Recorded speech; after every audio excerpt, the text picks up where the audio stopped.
So sabi po dito sa talatang 8 ng Lucas kabanatang 2, sa lupaing iyon ay may mga pastol ng tupa na nasa parang na nagbabantay sa kanilang kawan sa gabi. Tumayo sa tabi nila ang isang anghel ng Panginoon at ang kalwalhatian ng Panginoon ay nagliwanag sa palibot nila at sila'y lubhang natakot. Kaya sinabi sa kanila ng anghel, "Huwag kayong matakot, sapagkat narito, dala ko sa inyo ang magandang balita ng malaking kagalakan para sa buong bayan. Sapagkat ipinanganak sa inyo ngayon sa lungsod ni David ang isang tagapagligtas na siya ang Kristo, ang Panginoon. Ito ang magiging palatandaan ninyo. Matatagpuan ninyo ang isang sanggol na balot na balot ng lampin at nakahiga sa isang sabsaban." At biglang sumama sa anghel ang isang malaking hukbo ng langit na nagpupuri sa Diyos at nagsasabi, "Luwalhati sa Diyos sa kataas-taasan at sa lupay kapayapaan sa mga taong kinalulugdan niya." Salamat po aming Panginoon Diyos sa mga salita mong ito. Tulungan mo kaming maunawaan ito at magbunga ito ng pananampalataya sa mga taong hindi pa mananampalataya at tibay at tatag pa sa mga taong sumampalataya na, para sa kalwalhatian ni Kristo at sa kanyang kaharian. Amen. Nakaupo na po kayo mga minamahal. Good news of great joy. Tuwing sasapit po ang Kapaskuhan, napakarami po nating inaabangang magagandang balita. Tama po ba? Kung ikaw po ay isang empleyado, ano ang magandang balita na inaabangan mo? Siyempre, ang bonus, ang 13th month pay. At kung ikaw naman ay pinakaunang nakabalita na meron ng biyaya, meron ng bonus at 13th month pay, ikaw ay excited at sabik na sabik, buong sigla mong binabalita sa mga kasamahan mo sa trabaho, may bonus na, may 13th month pay na.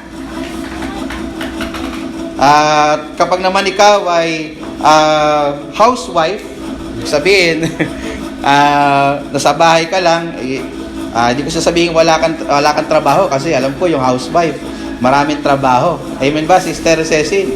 Maraming trabaho, mas marami pang trabaho sa atin, ano po? Pero, hindi ibig sabihin, wala ding inaasahan o blessing ang mga housewife, hindi po ba? So, kung ikaw ay housewife, meron ka nagtatrabahong asawa, may nagtatrabaho kang mga anak, aba, syempre, may porsyento yung housewife. Amen ba sa mga housewife?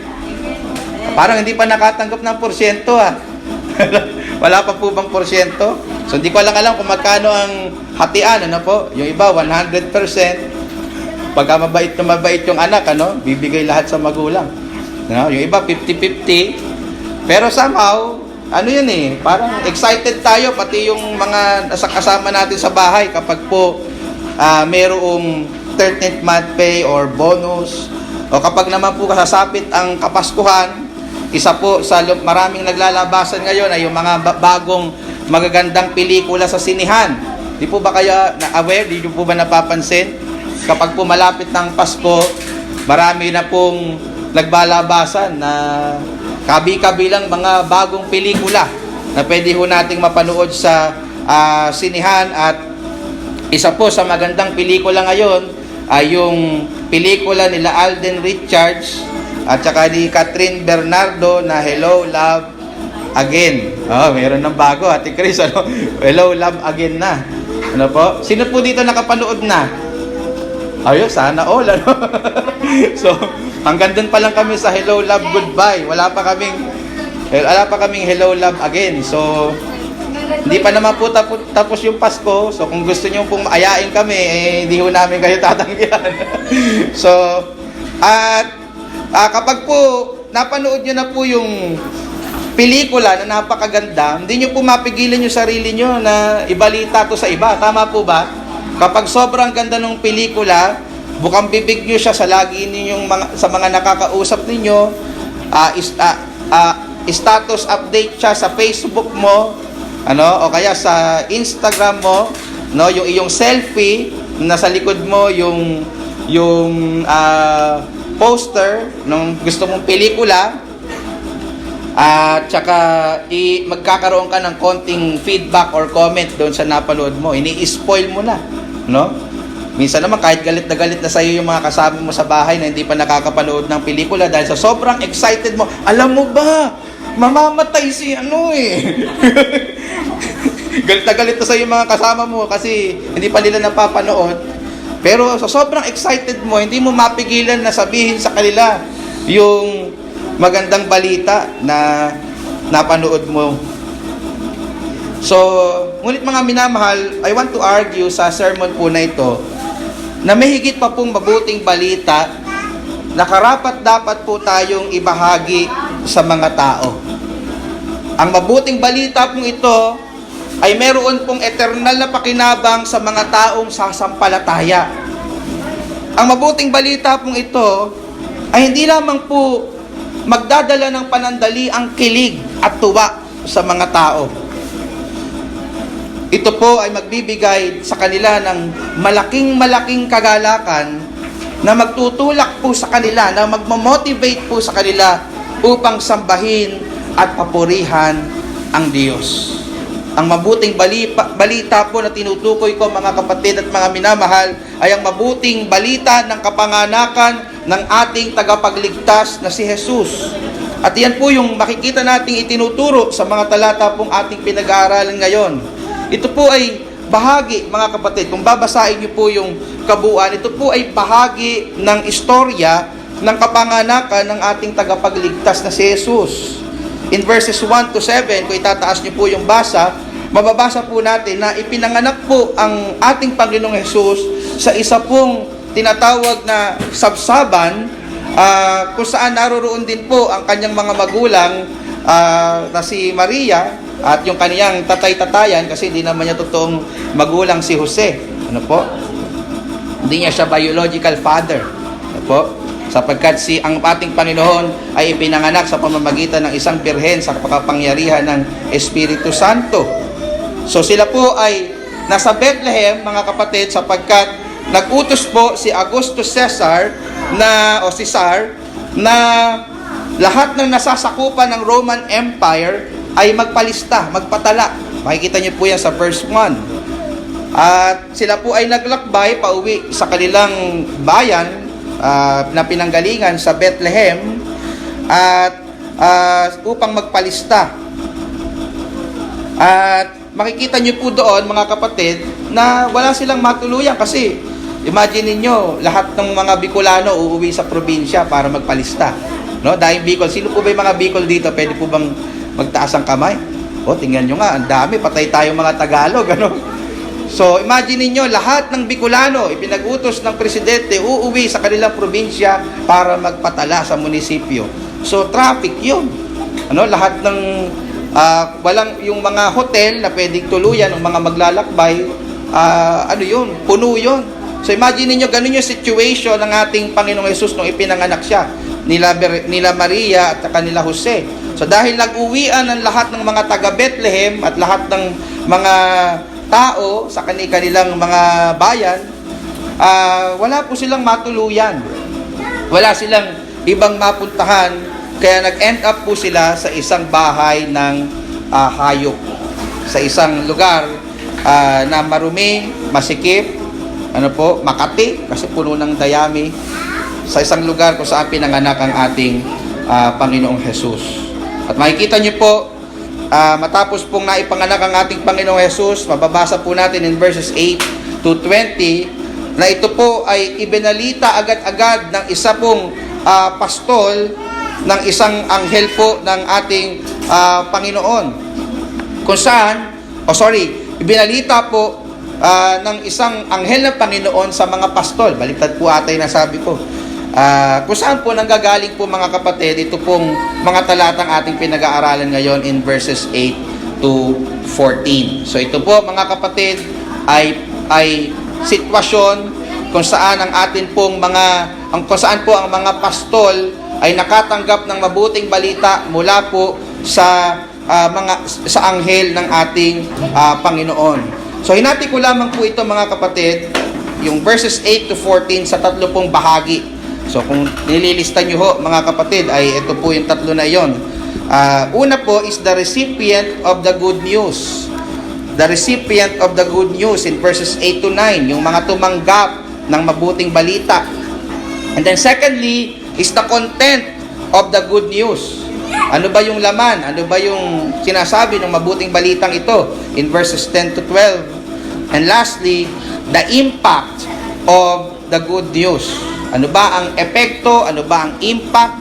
Ano ba ang resulta nito sa buhay ng mga tao in verses 13 to 14? The recipient of the good news, the content of the good news, and the impact of the good news. So pag-aralan po natin isa-isa mga kapatid. So first, I want you to note the recipient of the good news. O yung tumanggap ng mabuting balitang ito.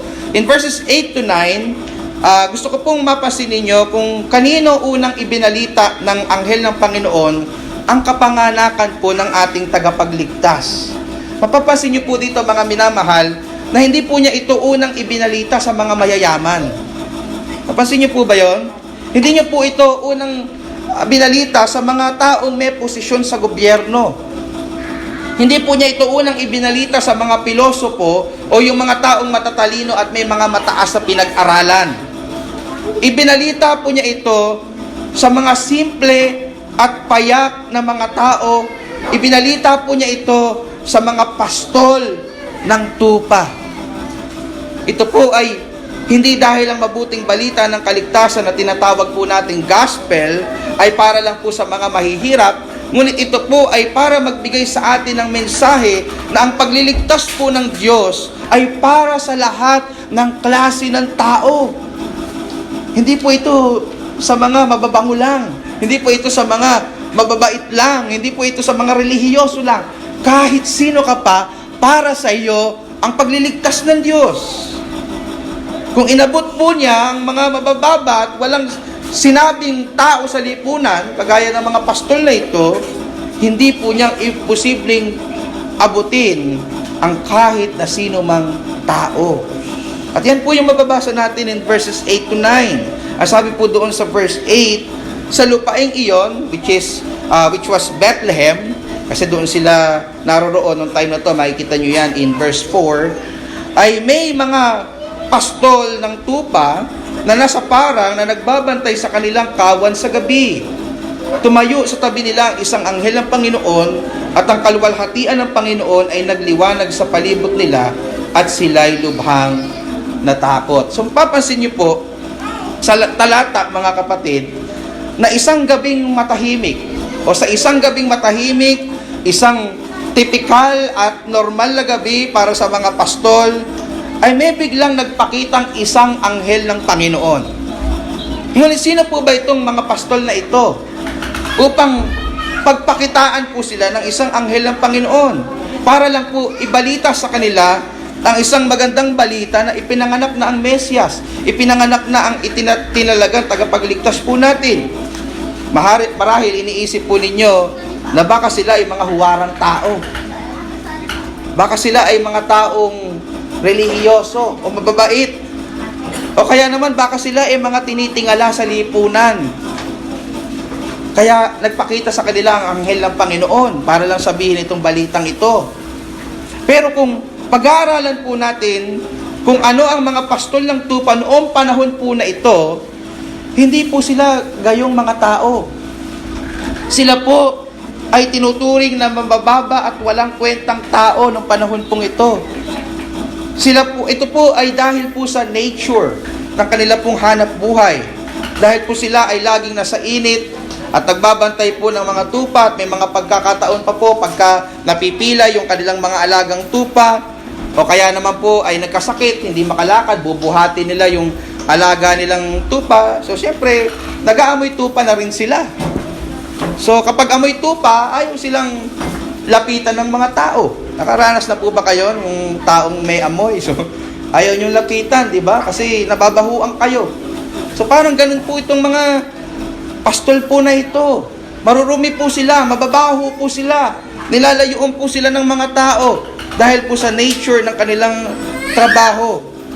Maliban po dito, dahil po sa demand ng kanilang trabaho, kailangan po nila laging bantayan yung kanilang mga tupa.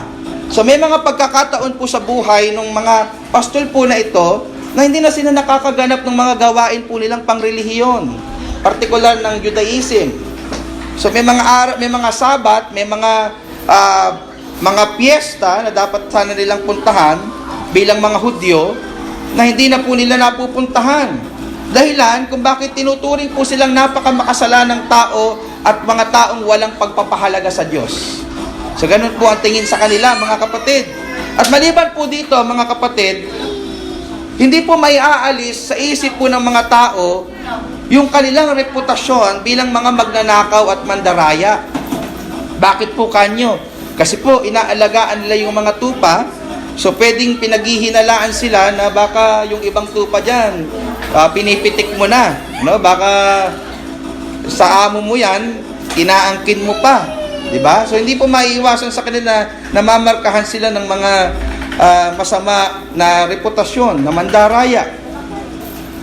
Ngunit sa kabila po ng aba at mababang tingin sa kanila ng mga tao sa sanlibutan, makikita nyo po dito, mga minamahal, inabot po sila ng Diyos.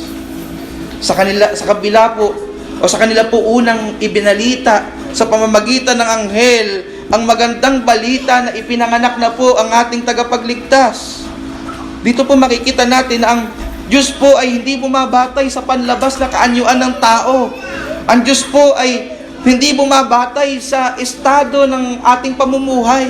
Tayo lang naman pong mga tao yung ganun eh. Di po ba? Kapag po mataas yung aral ng ating kausap, kapag po naka-gold siya na relo, kapag po maganda ang kanyang sasakyan, napakagalang natin. Pero kapag pumumurahin ang kanyang damit, halimbawa nabili sa ukay, o kaya naman ay butas-butas, o kaya naman di motor lang, o tricycle, parang iba na yung trato natin sa kanila. Pero ang Diyos po, hindi siya respecter of person, hindi siya nagtatangi ng tao. Pinapahalagahan po niya ang kahit sino na kanyang ibigin sapagkat siya po ay mabiyaya at punong-puno ng pag-ibig na Diyos. At maaaring tinitingnan mo ang iyong sarili na gaya ng mga pastol na ito sa panahon po natin ngayon.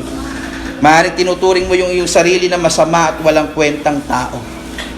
Maaaring nung inaya kita dito, iniisip mo, naku, ayokong pumunta dyan, baka masunog ako. Maaaring maliit ang tingin sa iyo ng mga tao sa paligid mo dahil mababa ang iyong pinag-aralan o kaya naman na ikaw ay hirap sa buhay. Well, kapatid, ibahin mo ang Diyos. Pinapahalagahan Kanya kahit sino ka pa. Ano ebidensya natin dyan, mga kapatid? Sapagkat buhay ka pa sa mga oras na ito at nakririnig mo ang magandang balita na ito. Hindi ka hinayaan ng Diyos na mawala sa mundong ito nang hindi mo narinig ang magandang balita ng kaligtasan. Binibigyan ka pa ng pagkakataon ng Diyos upang magsisi at sumampalataya kay Kristo upang ikaw ay maligtas. At sa kabilang banda naman, mga kapatid, ito po ay paalala sa atin ng Panginoon bilang mga mananampalataya na hindi po dapat tayo namimili ng mga ipapanalangin at babahaginan ng Ebanghelyo. Naririnig niyo po ba ako, lalo na yung mga naririto na naligtas na? Minsan kasi, ginajudge na natin yung tao batay sa kanyang itsura. Ay, maraming tato. Ano? Ay, lasinggera. O drug addict. Ano? Wala nang pag-asa yan. Impyerno na yan. Sinasabi natin, mukha bang kaligtas-ligtas yan? Tingnan mo nga yung mukha, mukhang Judas. Doon na lang tayo sa mababango at disente. Sila na lang ibahaginan natin ng gospel. Mga minamahal, that should not be. Kung ang Diyos ay hindi namimiling abutin ng mga bababaho at walang kwentang mga pastol na ito, sino ka para mamili ng iyong aabutin na tao? Naririnig niyo po ba ako, mga minamahal? Ang Ebanghelyo ay para sa lahat ng uri ng tao. Mapamayaman ka, mapamay-aral ka, mapamahirap ka o wala kang aral, para sa iyo ang mabuting balita ng Ebanghelyo. Now, going back to the narrative, after pong makita ng mga pastol ang mga anghel, ang sabi po sa verse 9, sila daw po ay ano? Natuwa ba sila? Sabi ba nila, wow, angel? Sabi ba nila ganon? Ang sabi po sa talata, sila ay lubhang natakot. Ngunit bakit po sila natakot, mga minamahal? Maaaring tinatanong po ninyo, well, ikaw ba naman, isang tahimik na gabi, normal na araw, o normal na gabi sa buhay mo, pwedeng nagkakapi ka pa kasama ng mga tropa mong pastol, panag-uusapan nyo, gagawin nyo bukas, tapos bigla-bigla, may biglang liliwanag, at may biglang lilitaw na, ting! Anghel ng Panginoon. Hindi ka ba magugulat? Hindi ka ba kikilabutan? Hindi ka ba mapapasu Santa Maria, Bulacan? So maliban po dito, mga kapatid, sa sila'y nagulat, nabigla sa nangyari na hindi inaasahan, pambihirang pangyayari na makakita ng anghel, nakasanayan po ng mga Hudyo na tuwing merong lumalabas na anghel para magmensahe sa kanila, ang dala po niya ay hatol dahil sila yung mga makasalanan. So, nakuha na naman yung nagawa naming mga Israelita. So, pwedeng ganun ang iniisip nila. Kaya sila lubhang natakot nung nakita po nila ang anghel ng Panginoon. At maaaring gayong ka din sa mga oras na ito. Maaaring may takot ka rin sa mga oras na ito. Maaaring takot kang mamatay dahil hindi mo sigurado kung tatanggapin ka ng Panginoon sa lahit dahil napakasama mong tao sa iyong paningin. Marami kang pagkukulang, marami kang sablay. Ikaw lang ang hari ng sablay. Maaaring sa dami ng iyong mga kasalanan, alam mo na kapag hinatulan ka ng Diyos, sa impyerno ka pupunta. Kaya ka mayroong takot. Well, kung gayon ang iyong kalalagayan ngayon, mga minamahal, pakinggan mo ako mabuti. Ang magandang balita ng Panginoon ito na dala ng anghel ay para sa iyo. And that will lead us to our second point, namely, the content of the good news. Kanina, the recipient of the good news, yung mga pastol. Now, the content of the good news. In verses 10 to 12, mababasa po ninyo yung dalang magandang balita ng anghel ng Panginoon. At ito po ay hindi lamang basta magandang balita, mga minamahal. Ito po ang pinakamagandang balita sa buong universo at sa sangkalupaan at sangkalangitan na mapapakinggan mo. Ang magandang balitang iyan ay mababasa nyo in verses 10 to 12. Ang sabi po doon, kaya't sinabi sa kanila ng anghel, huwag kayong matakot. Kasi natakot sila eh. Huwag kayong matakot sapagkat narito, dala ko sa inyo ang magandang balita ng malaking kagalakan para sa buong bayan. Sapagkat ipinanganak sa inyo ngayon sa lungsod ni David ang isang tagapagligtas na siya ang Kristo, ang Panginoon. Ito ang magiging palatandaan ninyo. Matatagpuan ninyo ang isang sanggol na balot ng lampin at nakahiga sa isang sabsaban. So mababasa po ninyo sa mga talata po ito na dinescribe po ng anghel ng Panginoon kung anong klaseng balita yung kanyang daladala. Hindi ito bad news. Nakita nyo pa, sabi ng talata, ito daw ay isang magandang balita. Therefore, hindi po dapat sila matakot. Sapagkat yung mensaheng daladala ng Panginoon ay hindi masamang balita, kundi magandang balita. Ito po yung magandang balita ng pagliligtas ng Panginoon sa pamamagitan ng kanyang anak na si Jesus, na ipinanganak sa sabsaban. At ang magandang balita pong ito, ay magdadala daw po ito ng malaking kagalakan sa buong bayan. Please note, mga minamahal, hindi po sinabi ng talata na ito po ay magdadala lang ng kagalakan. Ang sabi po sa talata, isang malaking kagalakan ang dadali nito sa bawat tao. Ito po ay sapagkat sa pamamagitan po ng magandang balitang ito ng kapanganakan ng ating Panginoong Hesukristo, magkakaroon po ng pag-asa ang mga tao upang maligtas mula sa hatol at puot ng Diyos dahil sa kanilang mga pagsuway. Ang magandang balitang ito ang magdadala sa kanila ng kapatawaran sa lahat ng kanilang nagawang kasalanan, gaano man ito kaitim, kadiri-diri, at gaano man ito kalaki. Ang magandang balita pong ito ng kapanganakan ng ating Panginoong Hesus ang magiging dahilan kung bakit aariing matuwid at walang sala ang tao, sapagkat siya po ay ipinanganak sa mundong ito upang mamatay sa krus ng Kalbaryo bilang kabayaran po ng ating mga kasalanan. Mga kapatid, mayroon pa po bang hihigit na magandang balita kaysa rito? Mayroon pa bang hihigit na magandang balita na ikaw na makasalanan na hindi na makakaranas ng hatol, puot, at impyerno dahil hinugasan na ng kordero ng Diyos ang lahat ng iyong mga sala kung ikaw ay sasampalataya sa Kanya. Mas magandang balita pa po yan kaysa makapasa ka sa civil service exam, kapatid na Jane, o sa licensure exam. Mas magandang balita pa po yan kaysa makatanggap ka ng 13th month pay at 14th month pay. Mas magandang balita pa po yan kaysa tumama ka sa loto. No, may tumataya po ba dito sa loto? Masama po yan. Huwag niyo na pong gagawin. Kapag kayo tumama, balatuhan ninyo ako. Biro lang. Masama po yan. Kahit huwag niyo na akong balatuhan. Kahit tumama ka pa sa loto, no? Hindi ko minomonitor kung magkano tama ngayon sa loto eh. Bakit po mga kapatid? Sapagkat lahat po ng binanggit ko na karangyaan ng sanlibutan, anumang bagay sa sanlibutan, mawawalan po yan ng kabuluhan sa pagharap mo sa Diyos, sa hatol ng Diyos. It doesn't matter kung ano natapos mong pag-aaral.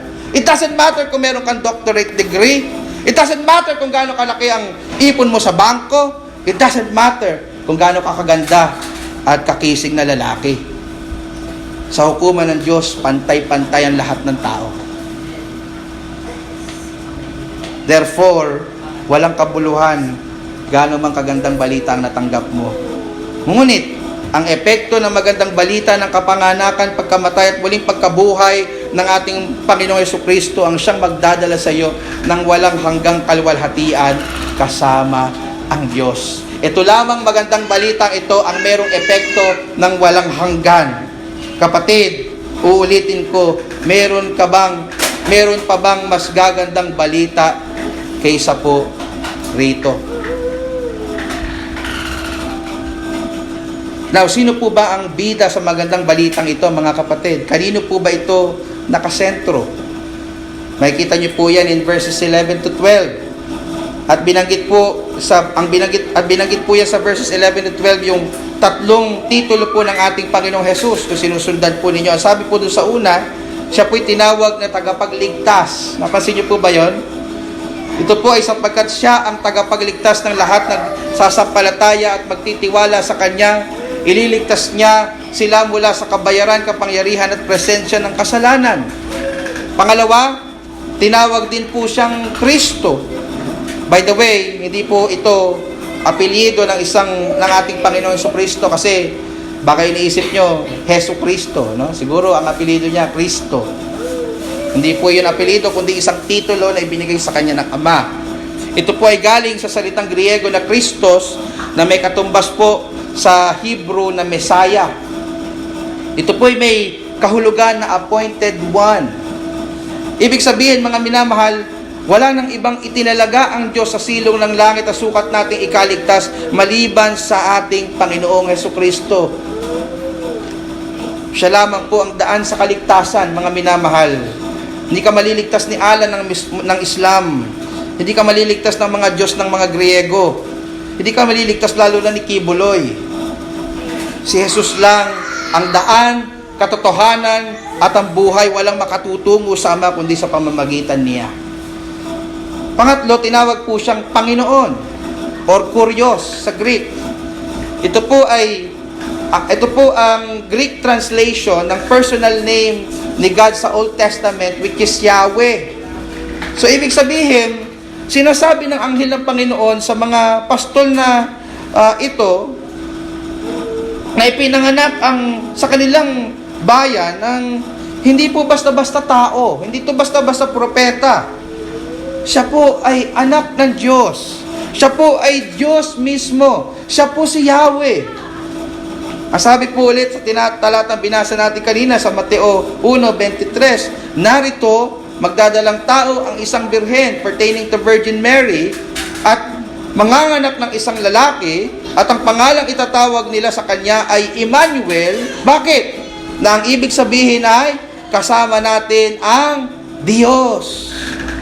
Sa makatuwid, mga minamahal, yung ipinanganak sa sabsaban ay hindi lang basta ordinaryong tao gaya ng turo ng iba. Ito ay tunay na Diyos. Truly God and truly man. Maring hindi pa po ito nagme-make sense sa isip ng mga pastol Nung time po na ito, ano ibig sabihin ng Panginoon? Anong anghel ng Panginoon? Paano ipapanganak sa amin ang Diyos na hindi nakikita? No? Paano ang Diyos na walang hanggan, walang sukat, walang limitasyon ay magiging isang tao? Ngunit yan po yung katotohanan na sinabi ng salita ng Diyos. At yan po yung katotohanan ng ibinalita ng anghel, gaya na makikita po natin in verse 12. Ang sabi po doon, ito ang magiging palatandaan ninyo. Matatagpuan ninyo ang isang sanggol na balot ng lampin at nakahiga sa isang sabsaban. So yung tagapagligtas, ang Kristo, ang Panginoon, na binanggit po sa verse 11, ay sinasabi po dito na anghel ng Panginoon na nagkatawang tao. Siya po ay matatagpuan bilang nasa kalalagayan ng isang sanggol na balot ng lampin at nakahiga saan? Sa isang sabsaban. Mastan po ninyo mga minamahal, ano? Yung pagpapakumbaba dito ng ating tagapagligtas, mula pa nung ipinanganak siya sa lupa, mga minamahal, siya po ay inihiga lamang sa isang sabsaban. Alam niyo po ba yung sabsaban? Pakainan ng tupa. Hindi po siya pinanganak sa isang ospital. Hindi siya ipinanganak sa nakahiga sa isang maayos na kama. Siya po ay ihiniga sa sabsaban. Ipinanganak ang ating maluwalhating Diyos at tagapagligtas sa isang pakainan ng hayop. Do you realize that? And take note kung saan po siya binalot. Sabi ng Bible, sa salin na dala ko, ibinalot siya sa isang lampin. At baka ang iniisip nyong lampin, na nai-imagine nyo ay isang maputing tela na malambot at amoy downy. Malayong malayo yan sa imagination ninyo, mga minamahal. Ito po'y lampin, kung pag-aaralan ninyo, na punit-punit na tela, na napulot lang nila maaari doon po sa kulungan ng tupa. Ito po ay marumi, mabaho, makati sa balat. Ngunit ito po ang pinambalot ni Jose at ni Maria sa ating Panginoong Jesus. Mga kapatid, ito po'y nagpapakita sa atin ng isang magandang ehemplo ng pagpapakumbaba. Do you realize? Siya po yung may-ari ng lahat, ng buong universo. He deserves the most special treatment na pwedeng ibigay ng tao. Pero ipinanganak siya sa isang marumi at payak na sabsaban. Do you realize that? What a humility. Pero tayo po na minsan na nakatikim ng konting ginhawa at karangyaan, parang ang feeling natin nakakahigit na tayo sa iba. Napakabilis nating magmataas. Well, mga kapatid, wala pong puwang yung ganyang kayabangan at pagmamataas kung nauunawaan po natin yung pagpapakumbabang ginawa ng ating Panginoong Hesukristo bilang mga niligtas niya. Sa Pilipos 2:5-8, no? Kung yung ating sinusunod na hari, na pinakamataas na Diyos, nagkatawang tao, tapos tayong tagasunod niya, napakayayabang. It doesn't make sense. Kung siyang ating hari nagpakumbaba, how much more tayong kanyang mga alipin? Di ba naiinis kayo sa mga taong PhilAm? Ano ba yung PhilAm? Piling amo. Di ba sa trabaho, Kuya Mac?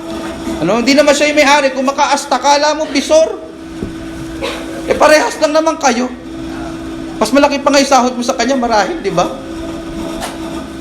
Imagine niyo, mga kapatid, kung yung irony, nung ikaw na alipin ni Kristo, mag-aasta kang amo at nakahihigit sa iba. Ang Panginoon natin, mga minamahal, mag-ring sana sa taingan ninyo, nagpakumbaba. Gano pa ikaw na alipin niya? Pangalawa, maliban po sa ehemplo ng pagpapakumbaba, makikita din po natin dito yung dakilang pagsasakripisyo ng ating tagapagligtas. Can you imagine kung gaanong pag-a-adjust yung ginawa ng ating Panginoong Jesus dito. Ilugar mo yung sarili mo sa sapatos niya. Siya po ay nasa napaka-komportabling sitwasyon na sa langit, wala siyang anumang kailangan. Hindi ka nga niya kailangan eh. Tayo, kailangan natin siya. Masaya siya nakikapag-fellowship sa Ama at sa Banal na Espiritu. Sinasamba, pinaglilingkuran ng mga anghel bilang Diyos. Pero isang araw, nagkatawang tao, ipinanganak sa isang sabsaban para lang mamatay sa krus, para iligtas lang yung mayabang na kagaya mo, makasalanan, lapastangan na gaya natin. Do you realize that?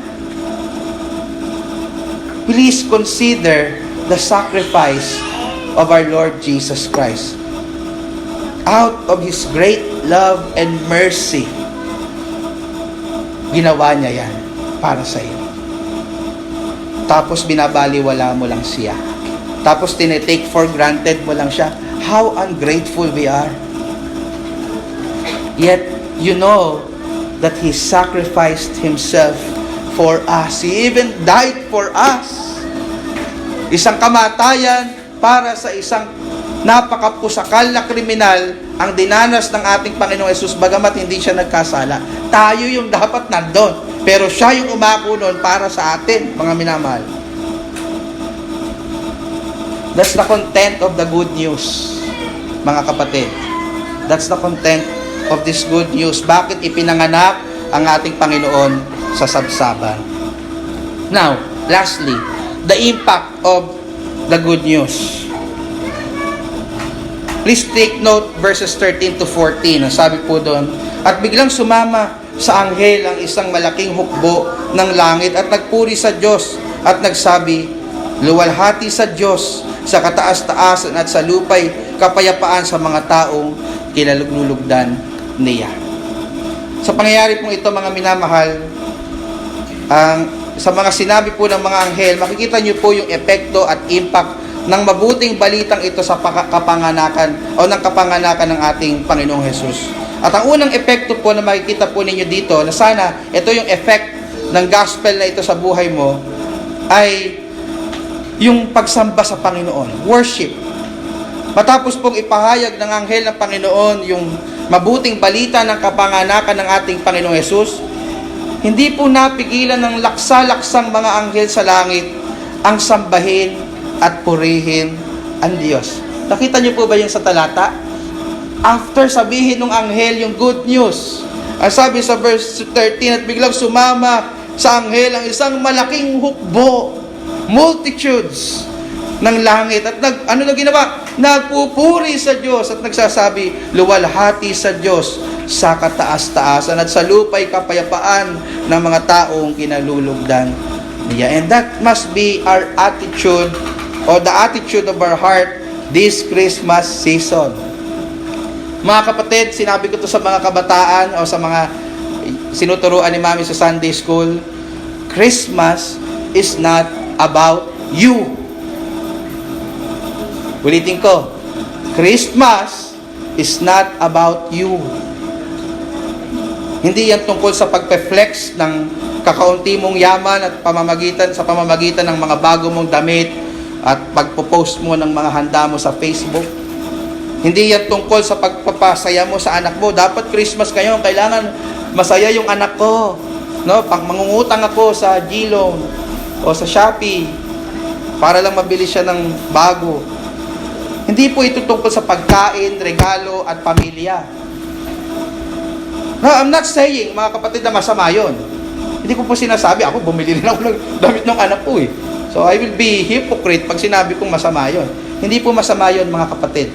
Maganda pong mahalin ninyo yung mga anak ninyo. Hindi masamang maghanda para naman may pagharap-harapan kayo. What I'm trying to tell is this. Kung ang Christmas mo ay nakafocus lang sa mga bagay na ito, you are missing the whole point. You are missing the whole point of Christmas. Ang Christmas ay tungkol sa first 6 letters nito, which is Christ.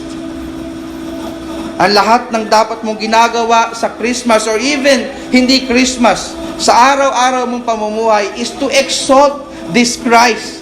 itaas si Kristo. Kaya ka nagbibigay ng regalo, hindi para magpasikat ka dun sa inaanak mo o sa mga tao. Kaya ka nagbibigay ng regalo because you want to express the generosity of God sa iyo nung niligtas ka niya. Kaya ipinagdiriwang mo, pinaghahanda mo yung Noche Buena kasi masaya ka, inaalala mo na iniligtas ka ng Diyos kahit hindi ka karapat-dapat. Hindi para daigin mo yung kapitbahay mo o kung sino pa man. Kaya ka sumasamba ngayon ay hindi dahil sa mga bagay na makukuha at matitikman mo, kundi dahil gusto mong sambahin si Kristo na iyong tagapagligtas. Mga minamahal, can we pause for a while and examine our hearts? Examinin natin yung ating mga puso. Ito ba yung reason kaya ako masaya? Ito ba yung reason kaya ako naririto? Dahil na-realize ko na nagsakripisyo ang aking tagapagligtas at gusto ko siyang pasalamatan at sambahin sa mga oras na ito.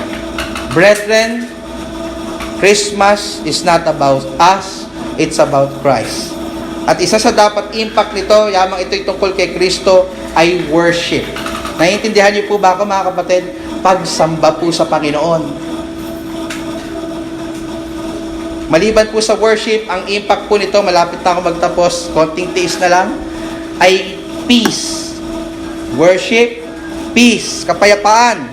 Tingnan niyo po sa verse 14, sabi ng mga anghel, luwalhati sa Diyos sa kataasan at sa lupay kapayapaan sa mga taong kinalulugdan niya. Alam niyo po ibig sabihin ng peace dito? It is peace with God and peace of God. Peace with God, ibig sabihin, hindi ka nakaaway ng Diyos. Bati na kayo. Peace na kayo. Dati kaaway ka ng Diyos kasi makasalanan ka. Pero dahil sa ginawa ni Kristo, binihisan ka niya ng kanyang robe of righteousness, tinuturing ka ng matuwid ngayon sa harapan ng Diyos, dahil sa ginawang sakripisyo niya sa krus, kung ikaw ay sumampalataya, meron ka ng kapayapaan sa Diyos. Hindi na kayo at war ng Diyos. Peace with God. At yung peace na to, dahil ikaw ay payapa na, dahil ikaw ay anak na ng Diyos, meron ka ng peace of God. Meaning, dahil ikaw ay anak ng Diyos, hindi ka na dapat mag-alala. Alam mo, bilang isang perpekto at mabuting magulang, hindi ka niya pababayaan. Tayo nga masasamang magulang, hindi natin mapabayaan yung ating mga anak eh. How much more itong banal at perpektong Diyos? Pababayaan ka sa pinagdadaanan mo pangangailangan. Iiwan ka kung kailan mo siya kailangan. Mga kapatid, dahil anak ka ng Diyos, wag mong isipin na pababayaan ka niya. At dahil anak ka ng Diyos, pumayapa ka. At dahil anak ka ng Diyos, meron kang peace of God. Are you at peace right now, brethren? No? Alam ko, lahat tayo may pinagdadaanan, hindi lang halata. No? Ang inyong lingkod may pinagdadaanan, marami. Personal, problema ninyo, problema ng buong church. Pero ano yung reason kung bakit tayo nakakapagpatuloy? It's because we have peace of God. I know, Lord, na all these sufferings, all these persecutions, all this hatred na binabato sa inyong lingkod, ay meron kang mabuting layunin. It is for your glory and for my good. And I want to tell you that. I want to remind you of that. Kasi hindi naman yung first time yung narinig. Lahat ng sufferings na dinadaanan nyo ngayon, mga minamahal, hindi dahil galit sa inyo ang Diyos, o kaya naman nagpa-power trip siya. Dinadaanan mo yan para sa kalwalhatian ng Diyos at secondly, for your good. For your good. Kasi gusto ng Diyos, hubugin ka para maging kagaya ni Kristo. So, hindi lahat baliwala ang sufferings ng mga mananampalataya. So, pumayapa ka, kapatid. No, kalma. Kalma. Alam po ng Diyos ang kanyang ginagawa. At palagi po natin siyang kasama. Ano man yung pinagdadaanan po natin sa buhay. Bakit? O ikaw ay mananampalataya, anak ka ng Diyos. At hindi ka niya pababayaan. Kapatid, ikaw ba ay sumampalataya na sa ating Panginoong Hesukristo? Binitawan mo na ba yung sarili mong katwiran? At ikaw ba ay inamin sa iyong sarili na makasalanan at walang ibang makapag-iligtas sa iyo kundi ang Hesukristong ito na ipinanganak sa sabsaban? Kung hindi pa, kapatid, ito yung time. Napakasarap na nasa Diyos. Sa totoo lang. Nasa Diyos ka at wala, nagsasuffer ka rin naman eh. Tama ba? Pero iba ang isang mananampalataya, kaya niyang mag-suffer ng may style. Bakit? Kasi kasama niya ang Diyos. At mga kapatid, sa akin pong pagtatapos, the whole point of all of this sermon ay para iparealize sa inyo kaano kaganda ang good news po na ito. Yung good news of great joy na sinasabi ng angel. At kung naniniwala kayo at karanasan ninyo itong good news of great joy, that you are so glad and you are rejoicing dahil sinampalatayan at reality sa iyo yung good news na ito, I don't think hahayaan mo siya sa iyong sarili. Kung yung pelikula na kinikwento ko kanina, hindi mo mapigilang ikwento yun sa iba, I don't think kaya mo pigilan yung iyong sarili na sabihin yung good news of great joy sa iba. Huwag mo solohin, kapatid. Huwag mo solohin yung mabuting balita. I want to encourage you na i-share mo yan sa kapatid mo, sa nanay mo, sa mga kapamilya mo, kaibigan mo, katrabaho mo, sapagkat kailangan din nila nung good news of great joy na meron ka ngayon.